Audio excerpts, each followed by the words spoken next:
Amém, né? Graça e paz a todos. Vamos orar mais uma vez. Senhor, nos ouve, Senhor. Ouve nossos pensamentos. Ouve nossas orações. Nos torna sensíveis a Ti, para que Tua palavra penetre em nosso coração. E rogamos a Ti, fala conosco. Necessitamos da Tua palavra. Necessitamos de Ti, Senhor. Fala conosco. Nosso coração, que ele possa estar aberto para Te ouvir, Senhor. Para que possamos ser transformados por Ti. Não segundo aquilo que nós queremos, mas segundo a Tua vontade, Senhor. Fala conosco. Queremos viver para Ti e glorificar Teu nome em todos os dias das nossas vidas. Nos torna sensíveis à Tua palavra, à Tua presença. É o que nós te pedimos. Em nome de Jesus. Amém. Abra sua Bíblia comigo em Jó 42. É o nosso texto base da nossa reflexão, né, dessa noite. Jó 42.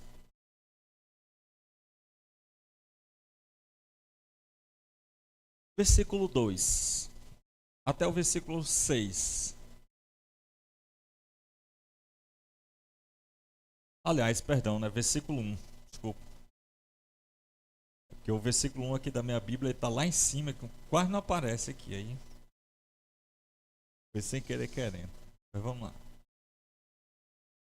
Então Jó respondeu ao Senhor: Pensei que tudo podes, e que nenhum de teus planos pode ser impedido. Quem é este que, sem conhecimento, obscurece o conselho? De fato, falei do que não entendia, coisas que me eram maravilhosas demais, eu não compreendia. Ouve-me, eu falarei. Eu te perguntarei, e tu me responderás. Com os ouvidos, eu tinha ouvido falar a teu respeito. Mas agora os meus olhos te veem. Por isso me desprezo e me arrependo no pó e na cinza. Tirando o capítulo 1, eu acho que esse é um dos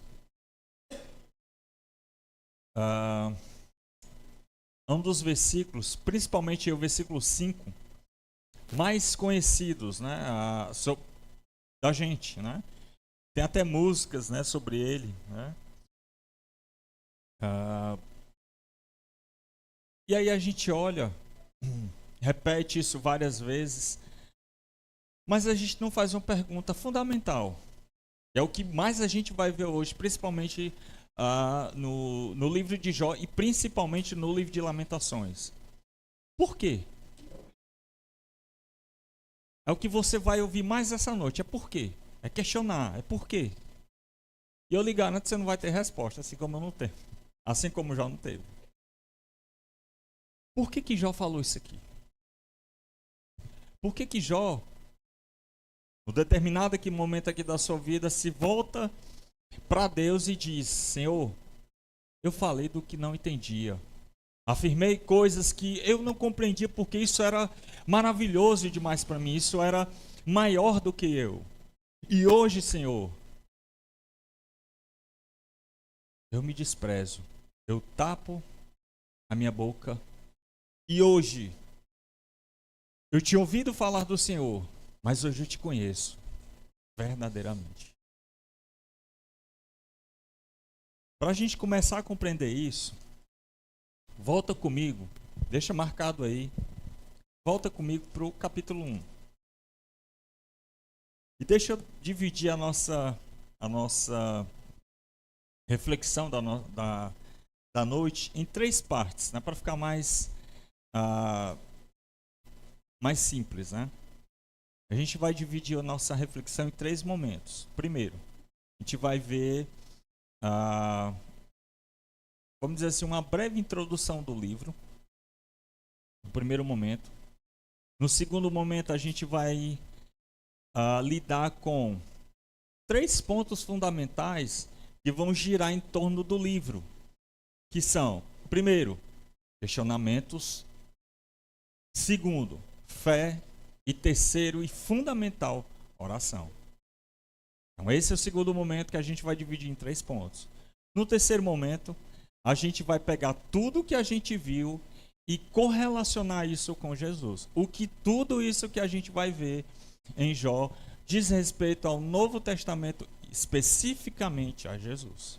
Então a gente vai fazer isso em 3 momentos. Primeiro, que é o que a gente vai ver agora, é um pouco da introdução do livro de Jó. Capítulo 1, eu peço por favor que os irmãos venham comigo e atente aí para o versículo 1, quando diz que Jó era um homem íntegro, ele era correto, temia Deus e se desviava do mal. Em outras palavras, quem é Jó? Ele é um homem temente a Deus. Ele é um servo de Deus. Ele é o que a gente entende como um justo, um fiel. Aquele que busca fazer única e exclusivamente a vontade de Deus. Aquilo que Deus estabeleceu para que ele faça. Esse é Jó. Mas não só isso. Jó, como diz aí, por exemplo, versículo 5 do capítulo 1, ele intercedia por sua família. Ele tinha uma família estruturada, uma família grande, de, por exemplo, aí no versículo 2, ele tem 10 filhos, ele é um homem rico, ele tem de tudo, ele é o homem mais rico do Oriente. Versículo 3. Então no versículo 5, Jó intercede por sua família. Ele é um homem piedoso, temente a Deus, e que chama toda a sua família para temer a Deus. Ele sacrificava por sua família porque ele temia. Sei lá, talvez no meio dos banquetes que os meus filhos realizam, em algum momento, não sei, talvez eles tenham pecado contra Deus. Não sei, então vou lá, vou interceder logo por eles, já prevendo alguma coisa. Então a gente olha para esse homem e diz, poxa, é um homem íntegro, temente a Deus, é esse tipo de homem, esse tipo de servo de Deus que nós queremos imitá-lo. Aliás, que nós deveríamos imitá-lo. Temente a Deus, que chamava a sua família para cultuar a Deus. E não só isso, né? Jó, ele praticava toda essa devoção a Deus. Por exemplo, capítulo 29. Eu não vou pedir para os irmãos abrir, porque o livro é muito grande, mas se os irmãos puderem anotar. Capítulo 29, na altura do versículo 12, é dito que Jó, ele consolava as viúvas, ele ajudava os cegos, os necessitados. A altura aí dos versículos 16, 15 e 16 do capítulo 29. Ele era um homem extremamente respeitado por todos. Capítulo 29, versículos de 1 a 11. Esse era Jó. Então, todo esse temor a Deus, toda essa devoção a Deus era demonstrada exatamente no fato dele ajudar os mais necessitados. Ele praticava a piedade. Ele era tido como, por exemplo, o pai dos necessitados. Ele era os olhos do cego. Ele era as pernas do aleijado. Esse era Jó. Extremamente piedoso e respeitado por todos. Capítulo 29, você vai ver isso com mais detalhes.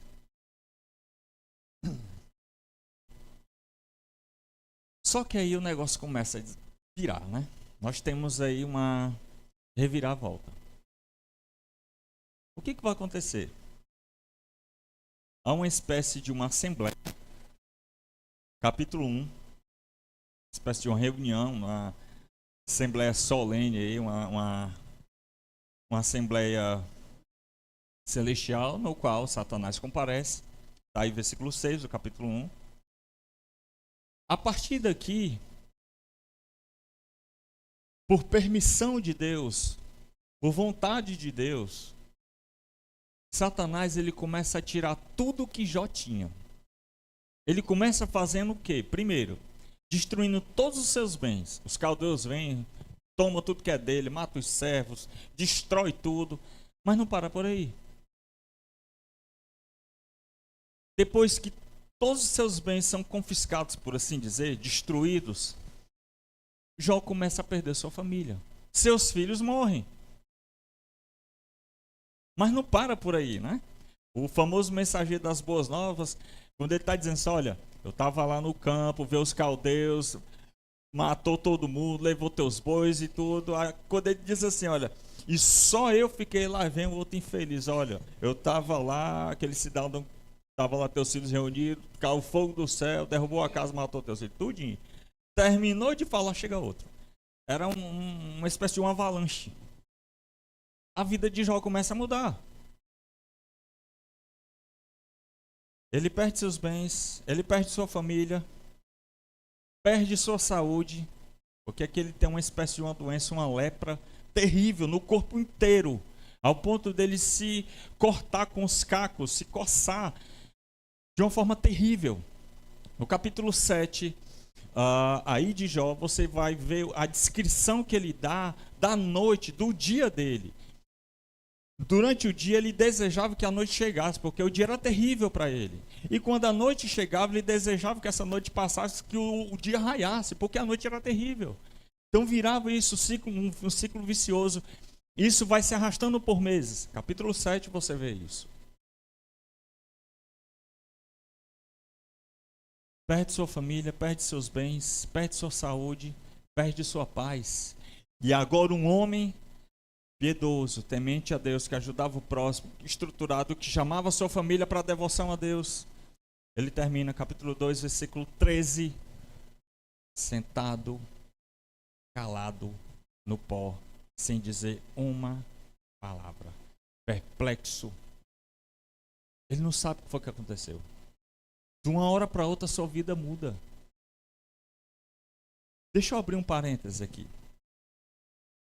Nós temos a mania de romantizar certos textos da Bíblia. Estou dando um exemplo aqui de Jó, né? Jó capítulo 1, 2, diz assim, olha, em momento algum Jó pecou. De fato, Jó não pecou. E aí a gente constrói músicas e diz assim, olha, eu quero ter a paciência de Jó, eu quero ter a fé de Jó. Meu irmão, você não quer ter essa paciência. Você tem essa paciência, você tem que viver exatamente o que ele viveu aqui. E que eu vou demonstrar para você. A gente não pode romantizar isso. Isso aqui é uma fé, experiência com Deus vivida na prática. Por que eu estou falando isso? Quando a gente romantiza a nossa fé se torna uma ilusão, vã. O primeiro problema que a gente enfrenta, a gente abandona. O primeiro problema que a gente enfrenta, a gente não quer mais saber de Deus. Deus não existe. Deus não me ama. Não podemos romantizar nada. Isso aqui é a fé na sua vivência real. E é o que vai acontecer. Então você sai de um Jó que tem tudo para um Jó calado no pó, na cinza, durante 7 dias e 7 noites, sem falar nada. Ele não tem o que dizer. Ele está perplexo de tudo que aconteceu com ele. E aí, capítulo 3. Quando a gente olha para o capítulo 3, a gente diz assim, poxa, ele perdeu a fé dele. No capítulo 3, se eu vou resumir, Jó diz assim, versículo 7, por que eu nasci? Ou melhor, por que eu não morri quando eu estava na barriga da minha mãe? Versículo 7 do capítulo 3. Mas beleza, eu nasci, eu vim ao mundo. Versículo 11, por que eu não morri quando eu nasci? Tá, mas beleza, eu nasci, eu vivi. E por que eu continuo vivo se eu estou sofrendo tudo isso? Por que eu continuo vivendo? Versículo 20 do capítulo 3. E tudo que se segue do capítulo 3 até o capítulo onde a gente leu, o capítulo 42, são os até o capítulo 36 são os relatos de Jó. O debate de Jó contra seus amigos, Jó tentando compreender toda a situação. Repito, nós temos a mania de romantizar alguns textos bíblicos. Esse aqui a gente não pode. Não temos a paciência de Jó. Para você ter a paciência de Jó, você tem que ter vivido o que ele viveu. Você vai querer perder sua família, seus bens, sua paz. Você não vai, meu irmão. Você não pode dizer que você tem a paciência de Jó. Você não tem. Nós não temos. a fé de Jó, acredito que sim. Isso a gente vai ver mais na frente. O que é essa fé? E o que essa fé nos diz respeito? E o que a gente pode aprender com ela? E também o que a gente pode aprender com essa paciência que Jó teve. Então, é isso que vai nortear o livro. Perceba, ele começa mostrando um Jó temente, piedoso a Deus, que tem tudo. Mas aí no capítulo 2, tudo isso se desmorona. E a partir do capítulo 3, nós temos, e aqui eu vou entrar já no nosso segundo momento. Como eu disse, será apenas uma breve introdução, uma breve apresentação, de forma bem resumida. Aqui eu entro no segundo momento da mensagem, que é, primeiro, questionamento. Meu irmão, o livro de Jó está repleto dessa palavrinha, questionamento. Abra comigo, por exemplo, capítulo 6. Melhor, capítulo 7, versículo 20 e 21.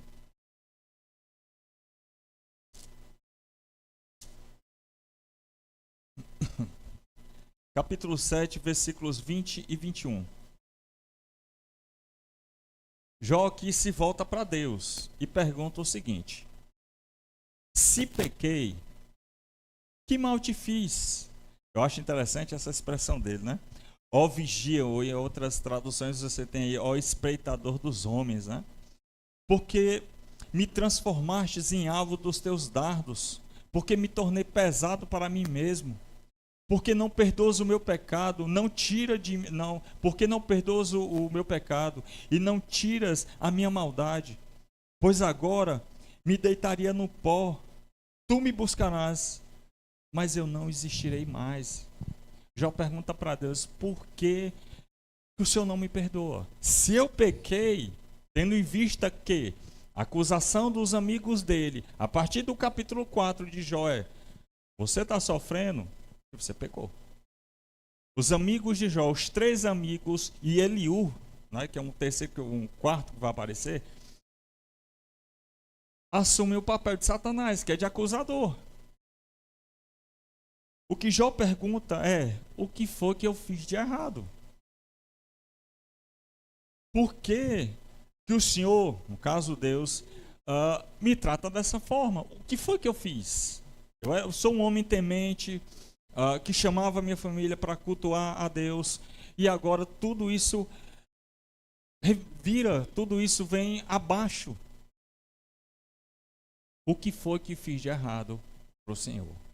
Essa é a pergunta de Jó, no capítulo 7, versículos de 20 a 21. Mas não só isso. Capítulo 13, versículo 24.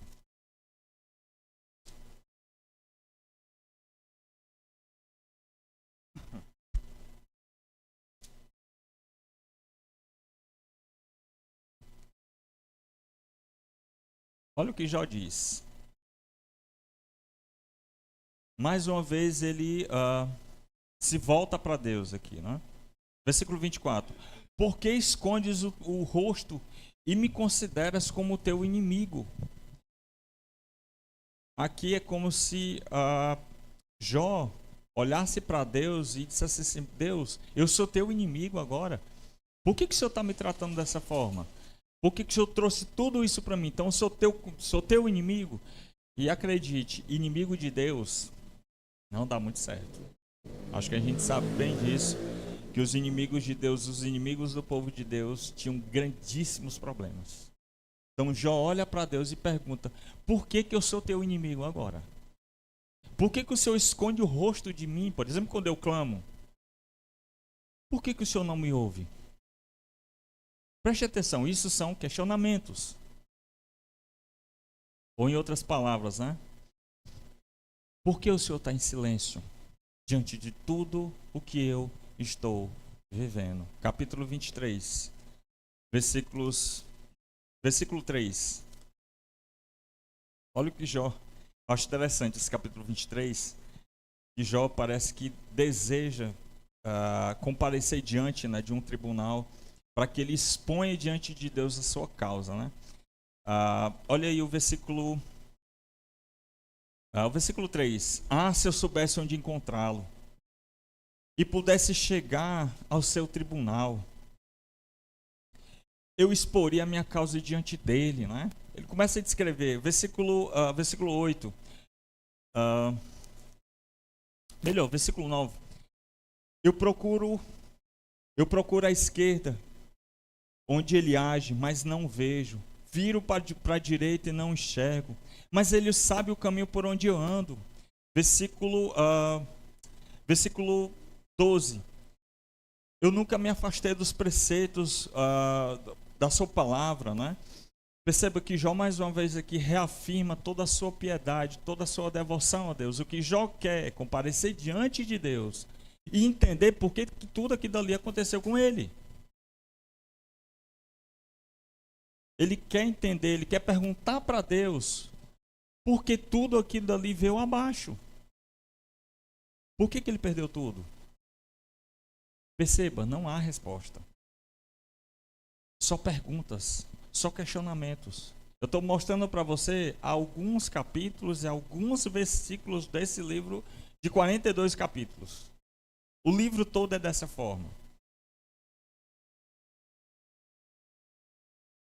E em cima desses questionamentos, a gente faz outro, que é: será que a nossa fé ela é impossibilitada de abrir questionamentos?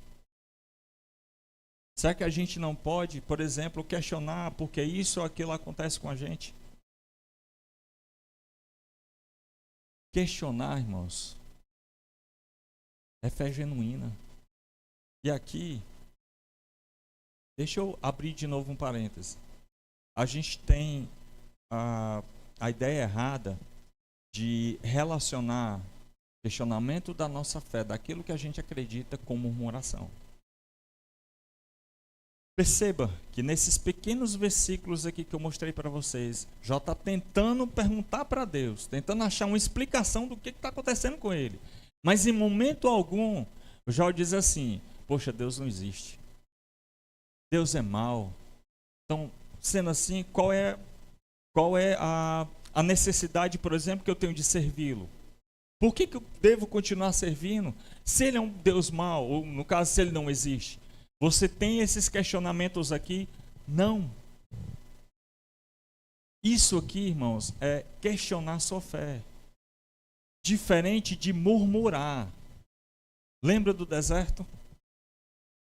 Quando no deserto o povo enfrentava toda aquela dificuldade, o que o povo dizia? Poxa, era melhor a gente estar no Egito, né? A gente estava lá comendo alho, né? Maçã, enfim, comendo carne. E a gente não tinha que viver nesse deserto aqui padecendo, fome. Deus se ira contra aquilo, porque aquilo é falta de fé. Aquilo é não acreditar nele. Aquilo é como se você quisesse voltar de novo para por exemplo, para uma vida de pecado. E abandonar-se a Deus no meio do sofrimento, no meio da angústia, no meio dos problemas. Isso é murmurar, isso é falta de fé. Aqui não. Jó está tentando entender o que ocorreu com ele. E detalhe, nos versículos que eu mostrei para vocês, Jó se volta para quem? Para Deus. Ele não se volta para o homem, ele se volta para Deus. Ele quer saber o que Deus tem a dizer a respeito daquilo, e não o homem. Isso é fé. O questionamento está ligado com a fé. Agora perceba, vou mostrar para vocês aqui em alguns versículos também. Capítulo 13, versículos 15 e 16.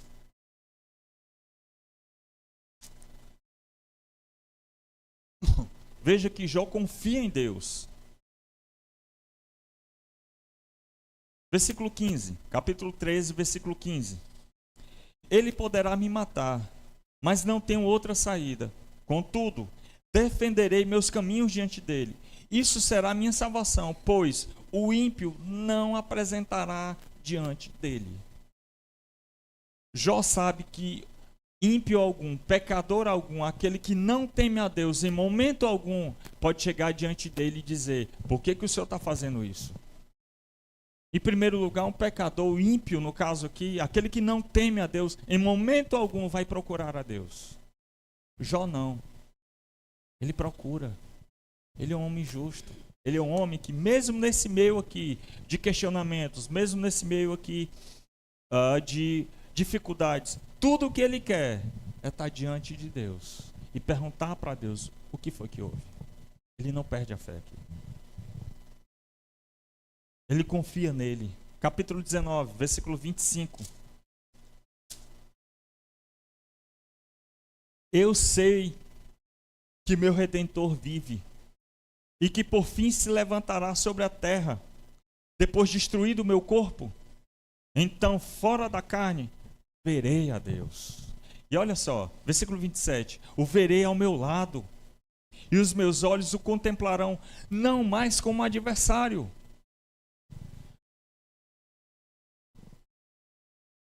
Ele sabe que ele vai comparecer diante de Deus. Mesmo morrendo, ele vai estar ali diante de Deus, porque ele sabe que ele é um homem justo, temente a Deus. Em momento algum, sua fé aqui é abandonada. Embora haja questionamentos, embora haja o porquê de tudo aquilo. Tudo que ele mais deseja, capítulo 30, versículo 20, é que Deus o ouça.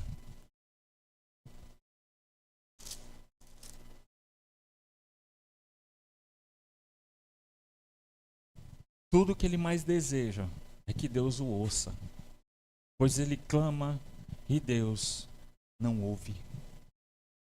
Isso é um retrato de um homem justo, de um homem santo, de um homem temente a Deus, que por mais dificuldades que ele enfrente, por mais questionamentos que ele levanta de tudo aquilo que ele está vivendo, em momento algum ele perde a sua fé.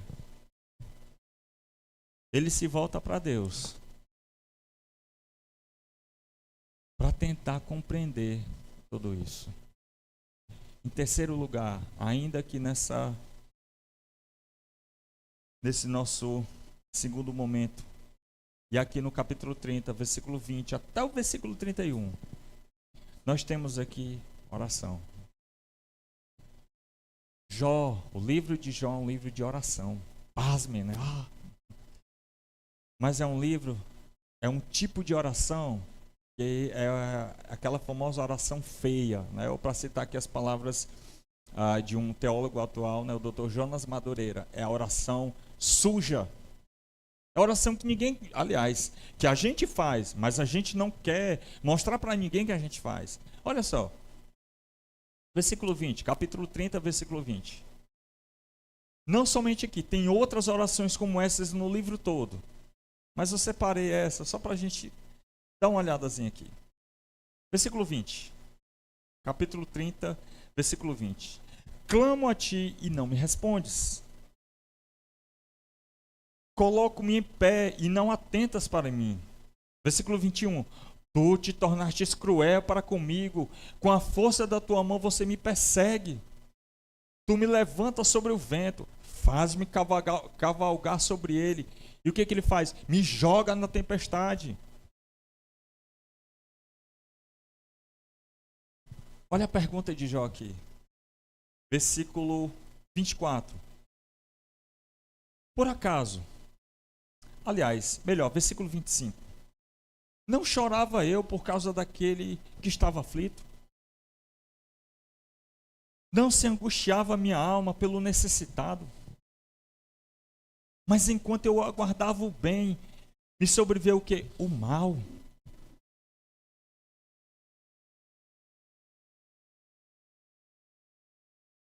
Versículo 31. Por isso, por causa de toda essa demonstração da sua angústia, dessa oração que ele está fazendo, ele diz: por isso, a minha harpa tornou-se em pranto e minha flauta em voz dos que choram. Isso é uma oração. Repito, uma oração feia, suja, que a gente faz, mas a gente não quer que ninguém escute a gente falando. Orações como essa você vai encontrar, abre aspas, mais pesada ainda no livro aqui. Eu não tenho tempo para apresentar aos irmãos aqui. Eu estou mostrando apenas uma de inúmeras que você tem aqui. Isso é lamentar, irmãos. Lembra dos primeiros capítulos quando diz que Jó não pecou com as suas palavras? Jó não está pecando aqui, falando isso. Ele está expressando exatamente o que está no seu coração. Você não pode mentir para Deus quando você está triste. Você não pode mentir para Deus quando você está com raiva. Você não pode mentir para Deus quando você está aflito. Você não pode.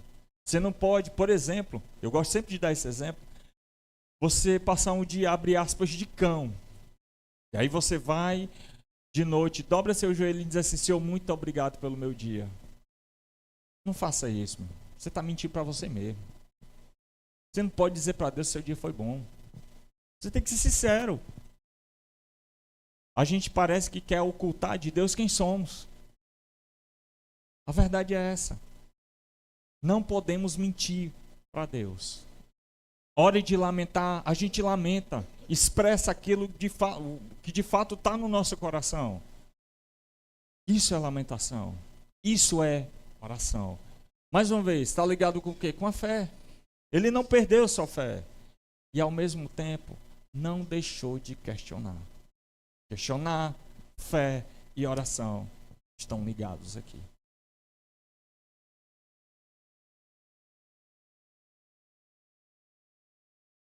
E aí o interessante é que, depois de tudo isso, ele vai seguindo, né? Mais uma vez, ele questiona, os amigos acusam ele de novo, ele se defende de toda a sua integridade, né? Ele se defende dizendo que ele não fez nada. Um capítulo que eu aconselho os irmãos a ler é o capítulo 31, né? Quando ele defende, por exemplo, ele diz assim, olha, se eu fiz o mal a alguém, então é o seguinte, que Deus venha, me faça o mal. Se eu roubei, estou parafraseando aqui, né? Que outro venha e tome tudo que eu tenho. Se eu cobicei, que outro venha e tome tudo que eu tenho, porque eu mereço se eu fiz isso. Mas eu não fiz nada disso. O resumo do capítulo 31 é isso. Jó está dizendo, se eu fiz alguma coisa de errado, que cai em dobro o mal.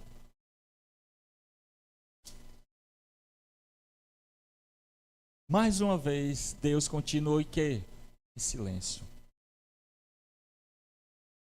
E aí, quando Deus então finalmente resolve falar, né, por assim dizer, está aí no capítulo 38. E aqui eu acho legal, né? Quando Deus começa a falar, a dor de Jó some. Você não encontra mais um Jó, por exemplo, dizendo, por que que Deus fez isso? Por que que Deus trouxe esse mal para mim? Não. Jó está calado. Capítulo 40, versículo 4, Jó está calado. Parece que a dor dele aqui não existe mais. Parece que o sofrimento e a angústia dele não existe mais. Acabou aqui. Ele está vivendo tudo aquilo. Mas a partir do momento que Deus fala, ele se cala. Eu acho que talvez a lição fundamental do que a gente viu até agora é essa.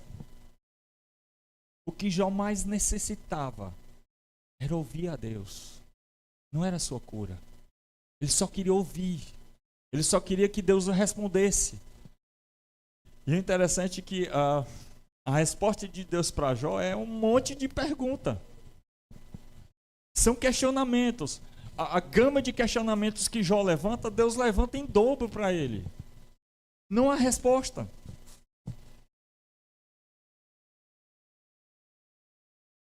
Jó passa 37 capítulos lamentando.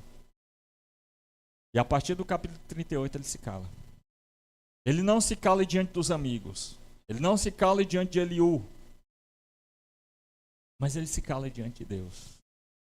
Porque ele conseguiu, o que ele mais necessitava, o que ele mais buscava, era a voz de Deus. É tudo que ele queria para aquilo que ele estava vivendo.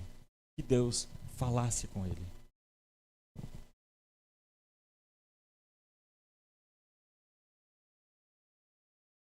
E aí, onde a gente tem o que a gente leu no início, capítulo 42. Senhor, hoje Eu só ouvia falar do Senhor. Perceba. Deus não curou aqui. Deus não curou ainda. Deus não restabeleceu a sua doença aqui. Deus não deu a paz que ele necessitava. Deus não tirou a doença dele. Não. Olha o que já diz. Versículo 5. Com os ouvidos eu tinha ouvido falar do Senhor. Mas hoje eu te vejo com os meus olhos. Por isso me desprezo, me jogo no pó, não sou nada. Ele tapa a boca. Tudo o que Jó necessitava era que Deus falasse com ele. Depois daqui, obviamente, a partir do versículo 7 do capítulo 42, Deus vai curar Jó, Deus vai restabelecer sua saúde, Deus vai dar anos e mais anos a ele, Deus vai dar uma nova família, novos bens, isso em dobro. Mas antes, diante de Deus, toda a sua dor cessou. Mesmo vivendo aquilo ali, ele conseguiu o que ele mais queria, que Deus o ouvisse. Mesmo Deus simplesmente perguntando para ele, levantando questionamentos e mais questionamentos, e Jó calado. Jó, ele tem aqui o que a gente chama de experiência com Deus. Não é que Jó tenha visto o fulgor da sua glória, que Deus apareceu. Não. Ele pôde, enfim, depois de toda essa angústia, não somente ouvir falar de um Deus, mas presenciá-lo. A presença de Deus era tão real, tão profunda ali, tão forte, que ele diz: hoje eu vi Deus.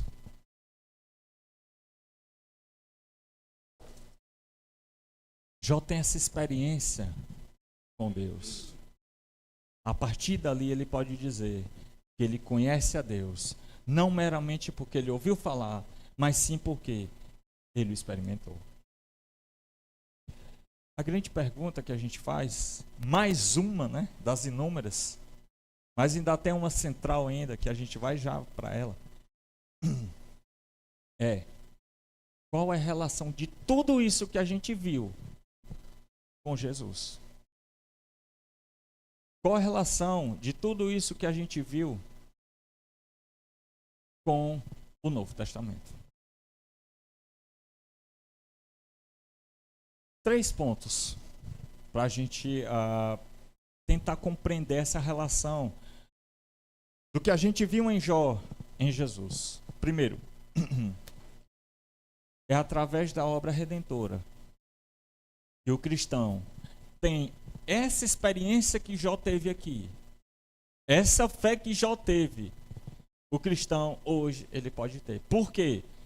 João capítulo 17, versículo 3. Jesus veio apresentar o Pai a todos. Veio mostrar quem é Deus.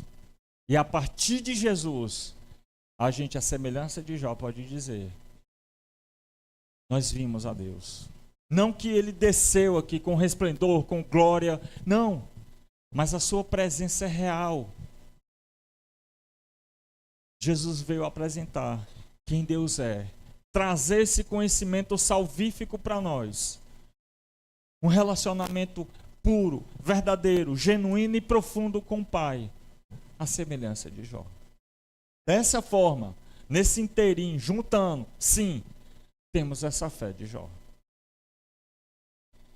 Segundo, é por meio da ação da obra redentora, em conjunto, obviamente, com a ação do Espírito Santo, que temos esse conhecimento. Conhecimento genuíno e verdadeiro de quem Deus é, porque o Espírito veio falar de Jesus, veio apresentar Jesus. E uma vez conhecendo Jesus, conhecemos o Pai. Capítulo 16 de João, versículo 13. Romanos capítulo 8, versículo 16, que diz que o Espírito testifica em nosso espírito que somos filhos de Deus. É por meio da ação da obra de Cristo, é por meio da ação da obra do Espírito que conhecemos a Deus. Não meramente porque ouvimos falar, mas que a sua presença é real em nossas vidas.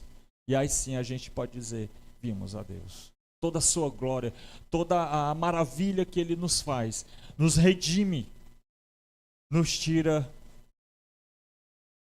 do mundo de pecado. Mas a pergunta principal, eu acho que essa aqui é a pergunta que norteia todo o Antigo Testamento. Como eu disse, né, o livro inteiro é um livro de perguntas, né? Abra comigo em Jó capítulo 10, versículos 4 e 5. Você tem aqui a pergunta fundamental do Antigo Testamento, que não é respondida para Jó, mas é respondida no Novo e principalmente em Jesus. Jó capítulo 10, versículos de 4 a 5.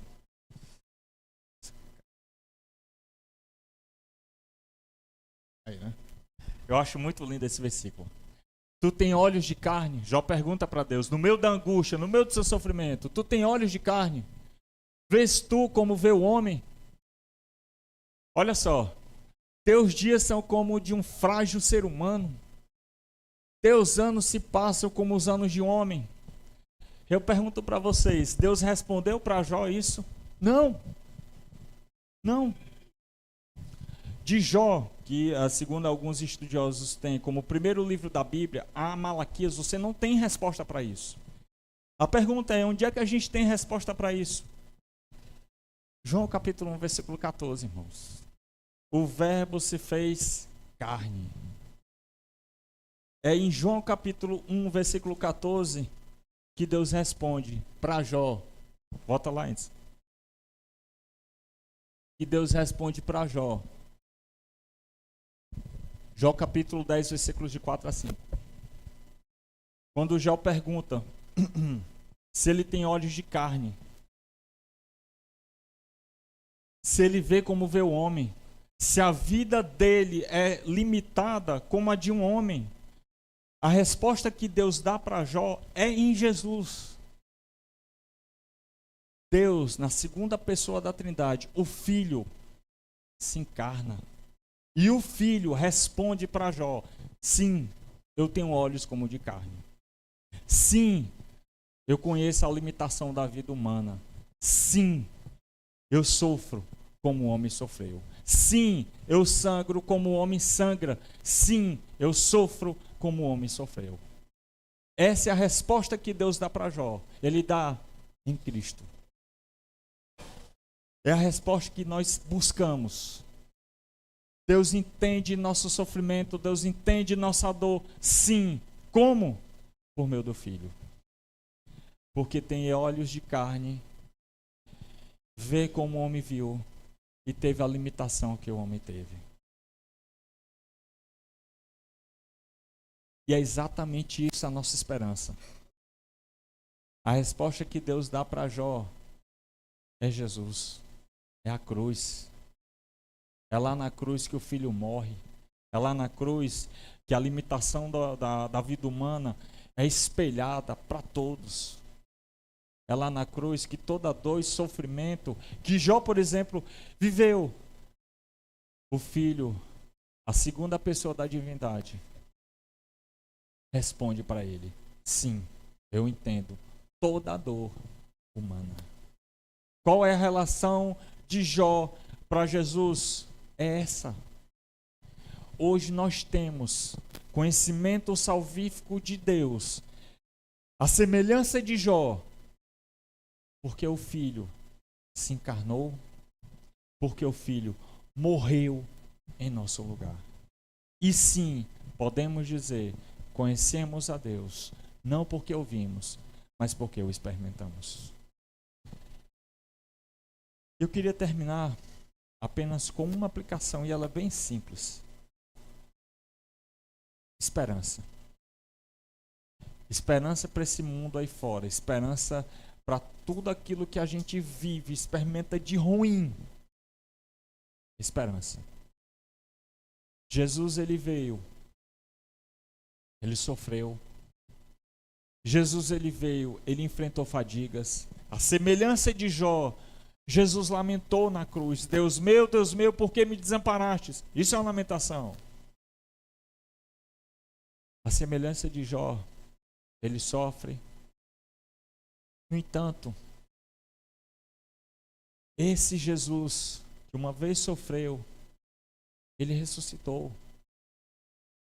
e nos traz essa esperança de que um dia nós alcançaremos aquilo que Jó mais desejava. Lembra? Meu Redentor vive. Eu sei que ele vai, por certo, vai me tirar de tudo isso, embora que eu morra. Um dia eu me encontrarei face a face com ele. Essa é a nossa esperança. Essa é a relação que tem o livro de Jó com Jesus.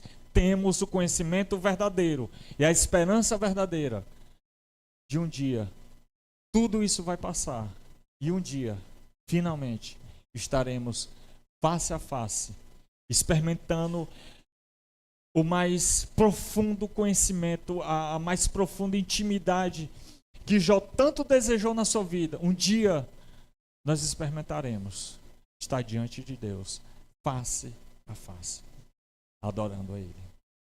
Amém? Que Deus possa nos abençoar e nos conduzir para Ele todos os dias. Amém? Oremos. Vamos ficar de pé?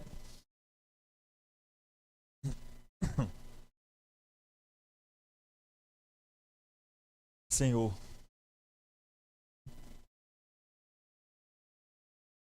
assim como o Jó, nós, diante de Ti, colocamos a mão na boca. Assim como o Jó, nós falamos o que não devemos, nós falamos o que não entendemos. Porque o Senhor é grande demais para nós. Nosso intelecto é muito curto, muito limitado, para entender toda essa grandeza e majestade que há no Senhor. E é exatamente por isso, Senhor, que nós clamamos a Ti. Senhor, enche nosso coração de esperança, de mais fé, de mais piedade. Queremos temer a Ti, Senhor. Queremos honrar ao Senhor, pois sabemos mais do que nunca que o Senhor, por meio do Seu Filho amado, entende mais do que qualquer outro ser humano o que é a dor, o que é a infelicidade, o que é a angústia. Mas o Senhor, que enviou Seu Filho, e que o nosso Senhor e Salvador Jesus entende também o que é alegria, o que é servir a Ti, Senhor. Por isso pedimos, rogamos, imploramos a Ti, nos fortalece, Senhor, para que em momento algum, a semelhança do nosso amado Jó, nosso irmão Jó, ele não pecou em momento algum com suas palavras. Guarda nosso coração, Senhor. Guarda nossos pensamentos. Nos guarda diante de Ti, pois os dias são maus. Nos guarda, Senhor, na Tua presença, para fazermos unicamente a Tua vontade, Senhor. Reina em nosso coração. Ouve todas as nossas orações, Senhor. Não segundo aquilo que a gente quer, não segundo aquilo que a gente acha que é certo, mas segundo a Tua vontade, Senhor. Age com bondade para conosco e para com nossas famílias. Em nome de Jesus. Nos abençoa, Senhor. Nos guarda e nos leva em paz para os nossos lares. É nosso pedido a Ti, em nome e por amor de Jesus. E nele Te agradecemos, hoje e sempre. Amém. E graças a Deus.